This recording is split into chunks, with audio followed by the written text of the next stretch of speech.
بسم الله الرحمن الرحيم. الحمد لله رب العالمين. اللهم صل وسلم على سيدنا Muhammad طيب طاهر زكي وعلى آله وصحبه وسلم. So we are discussing the vices of the heart. It's very heavy stuff, and as I said, though it's such a simple, you could say basic book, but it really goes to these important topics that we need to think about. And these are, as we said, these are obligations to deal with these things. So we left off talking about hasad. Hasad is envy. It's one of the most serious of the sicknesses of the heart, and other sicknesses tend to be the result of hasad. So hiqad that we mentioned before, hiqad is this resentment and spite that we have to other people. That's usually the result of hasad. Hasad is envy, which is, as he defines it here, is basically discontent. You're discontent with how God has apportioned His blessings. That's really what hasad is. It's basically why. Hasad is why has she been given this? Why not me? Why has he got that and not me? Why has so-and-so got more than this and more than me in this, and so on? So the hasad is that disliking the fact that someone has been given something and resenting that. And it may lead to then wishing for that to be taken away. It may not, but the minimum is that you resent that thing. And it goes back to Iblis as well. Iblis was not only arrogant, thinking I am better than him, but he was also envious. Why has Adam been honored in this way and not me? So it's that questioning, and that's the biggest problem. Is it's questioning. Who are you questioning? You're questioning your Lord, Allah Subhanahu wa Taala, who knows how to apportion everything. Okay, but you're saying why? It's saying, Allah, I know better than you. You should be doing it this way and not this way. You should give me this and not that person. So who are you to play God? Who are you to make that statement, so to speak? Even if it's only with your heart, you don't have to even say anything, but you're envious of that person. Allah protect us. And he mentions a few other ones, but those ones mentioned, that are kind of foundational sicknesses, especially riya, hasad, and kibr, showing off, being envious and being arrogant. Imam Haddad, in fact, Habib Ahmed's teacher, he says if you can deal with these three, then they lead to others. And if you can, and they have a mother, if you like. They go back to one disease, which is love of dunya. If you can deal with that, then you'll be able to deal with the others. Because we're only envious because we love because we are concerned about worldly things, essentially, about being better than someone else. We're only arrogant because of worldly things, about superiority over others, and we only show off because we're worried about what other people. We're worried about gaining status with other people. Okay, so if we took those worldly things and other people out of the equation, then we'll be in a better place. He mentions after that that al-israr ala ma'afitillah, being consistently disobeying Allah subhanahu wa ta'ala, or persistence in disobedience of God. So it's not just you do something once, but you persist in it, and you think it's, and worse, you don't even think it's something significant, and so you persist in it. Or miserliness over things God has made compulsory for you. So it's bad enough to be miserly in general, but worse is to be miserly over obligations. Okay, so zakah is probably the best example. You don't give your zakah, that's a serious thing. But also obligations in terms of you have an obligation to support your family, your wife, for example, or you're miserly in that sense. And then also having a bad opinion. He mentions su'al dhan. Okay. Su'al dhan billah wa bi khalqillah, having a bad opinion of Allah and of the servants of Allah. This is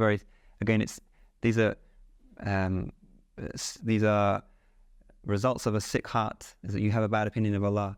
You have a misconception about Allah, so you have a bad opinion about Him. You don't think well of him or well of the servants of Allah subhanahu wa ta'ala. So you think someone does something good, you think, they must be doing that because they're showing off, or these kind of things. We don't see things in a good light. We see things in a negative light, and that's a result of darkness in the heart. وتصغير لما عظم الله من طاعة أو معصية أو قرآن أو علم أو جنة أو نار, or belittling something that Allah has made great. So Allah has said that certain things are great and certain things are significant. We do the opposite and we look down and we say they're not really, they're not neither here nor there. Okay, such as acts of obedience or disobedience. Okay, acts of obedience or disobedience. Acts of obedience are great in the sight of Allah, so we give them that the status. Acts of disobedience also great; they're also extremely significant and destructive in Allah's sight, so we give them that. And there's a beautiful narration, sometimes narrated from Imam Ja'far as-Sadiq and others, that he said Allah concealed 3 things in 3 things. This is an incredible statement, and one we should really take to heart. Allah concealed 3 things in 3 things. He concealed His pleasure in acts of obedience. So don't belittle any act of obedience. Okay, you might just one little coin you gave in charity. That could be the reason or the means for you to enter Jannah. So don't look down upon it from yourself or from anyone else. Okay. He concealed His displeasure in acts of disobedience. So don't look down upon any action, any act of disobedience, however small it may seem. Okay. Just a little smirk or a little act of disrespect to someone, or a word that you said. Okay, someone may say a word and it has everlasting consequences. Don't belittle any act of disobedience.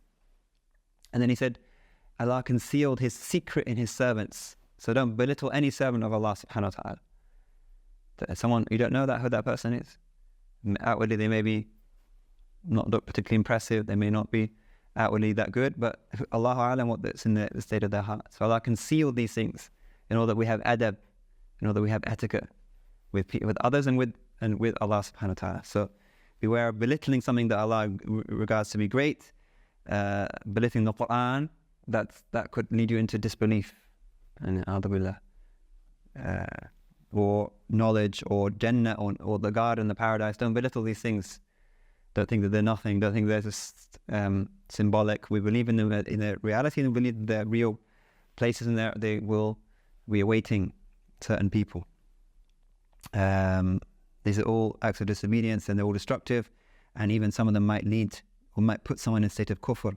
وَالْعِيَاذُ بِاللَّهِ تَعَالَى مِنْ ذَلِكَ. So we seek refuge in Allah that be the case. So he mentions now the obedience of the heart, the other side of the coin, so to speak, is ta'at al-qalb.